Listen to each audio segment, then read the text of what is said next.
मध्य प्रदेश और छत्तीसगढ़ के लाखों पेंशनर्स के लिए बड़ी राहत देने वाला अहम फैसला सामने आया है। अब महंगाई राहत यानी डियरनेस रिलीफ बढ़ाने के लिए दोनों राज्यों को एक दूसरे की मंजूरी का इंतजार नहीं करना पड़ेगा। करीब 26 साल पुरानी व्यवस्था को खत्म करते हुए मध्य प्रदेश और छत्तीसगढ़ सरकार ने फैसला लिया है कि दोनों राज्य अब अपने अपने स्तर पर स्वतंत्र रूप से महंगाई राहत बढ़ाने का आदेश जारी कर सकेंगे। इस बदलाव का सबसे बड़ा फायदा उन हजारों पेंशन भोगियों को मिलेगा जिन्हें अब तक डीआर बढ़ने के बावजूद महीनों तक भुगतान का इंतजार करना पड़ता था।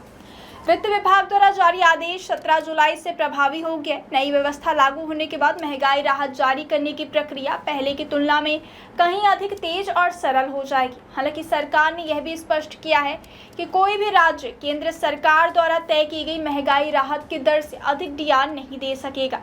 साथ ही यदि किसी राज्य द्वारा महंगाई राहत में बढ़ोतरी की जाती तो उससे पड़ने वाले अतिरिक्त वित्तीय भार की जानकारी दूसरे राज्य को पत्र के माध्यम से देना अनिवार्य होगा, ताकि दोनों सरकारों के बीच वित्तीय समन्वय बना रहे।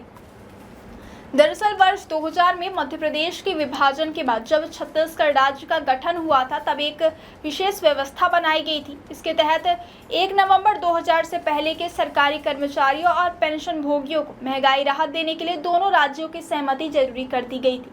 यही वजह थी कि यदि किसी एक राज्य ने महंगाई राहत बढ़ा दी तो अब भी दूसरे राज्य की मंजूरी मिलने तक भुगतान नहीं हो पाता था। कई बार यह प्रक्रिया 6 महीने या फिर उससे अधिक समय तक लंबी खिंच जाती थी, जिससे बुजुर्ग पेंशन भोगियों को आर्थिक परेशानियों का सामना करना पड़ता था। अब इस जटिल व्यवस्था को समाप्त कर दिया गया और दोनों राज्यों को स्वतंत्र रूप से निर्णय लेने का अधिकार मिल गया है। माना जा रहा है कि इससे भविष्य में महंगाई राहत बढ़ने के बाद उसका लाभ पेंशनर्स तक बिना आवश्यक देरी से पहुंच सकेगा। मध्य प्रदेश पेंशन विभाग के उपलब्ध आंकड़ों के मुताबिक दिसंबर 2025 तक राज्य में 4.40 लाख से अधिक पेंशन भोगी हैं। इनमें लगभग 19,000 ऐसे पेंशनर्स शामिल हैं जो 1 नवंबर 2000 से पहले की सेवा अवधि से जुड़े हुए हैं। यह संख्या कुल पेंशन भोगियों का लगभग 4% है। वहीं छत्तीसगढ़ में ऐसे पेंशनर्स की संख्या करीब 7,000 बताई गई है। दोनों राज्यों को मिलाकर इस श्रेणी के कुल लगभग 26,000 पेंशन भोगी है और समय के साथ यह संख्या लगातार कम हो रही है। बावजूद इसके सरकार ने इन पेंशनर्स की सुविधा और समय पर लाभ सुनिश्चित करने के लिए प्रशासनिक प्रक्रिया को सरल बनाने का निर्णय लिया है।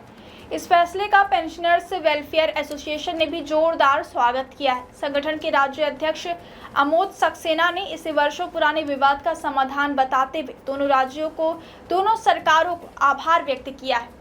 उन्होंने कहा कि इस व्यवस्था में बदलाव की मांग लंबे समय से की जा रही थी और पेंशनर्स लगातार इस मुद्दे को उठा रहे थे। इतना ही नहीं, इस संबंध में हाईकोर्ट में याचिका भी दायर की गई थी ताकि पेंशन भोगियों को समय पर महंगाई राहत का लाभ मिल सके। एसोसिएशन का कहना है कि सरकार के इस फैसले से हजारों बुजुर्ग पेंशनर्स को राहत मिलेगी और उन्हें अपने वैधानिक अधिकार के लिए महीनों तक इंतजार नहीं करना पड़ेगा। विशेषज्ञों का मानना है कि यह फैसला केवल प्रशासनिक प्रक्रिया को आसान बनाने तक सीमित नहीं, बल्कि इससे सरकारी कामकाज में भी पारदर्शिता और तेजी आएगी। अब दोनों राज्यों को किसी प्रस्ताव के लंबित रहने या फिर आपसी मंजूरी की औपचारिकताओं में समय गंवाने की जरूरत नहीं होगी। जब भी केंद्र सरकार महंगाई राहत में बढ़ोतरी करेगी, दोनों राज्य अपने अपने स्तर पर जल्द निर्णय लेकर आदेश जारी कर सकेंगे। इससे पेंशन भोगियों को समय पर बढ़ी हुई महंगाई राहत का लाभ मिलेगा और भुगतान में होने वाली अनावश्यक देरी लगभग समाप्त हो जाएगी।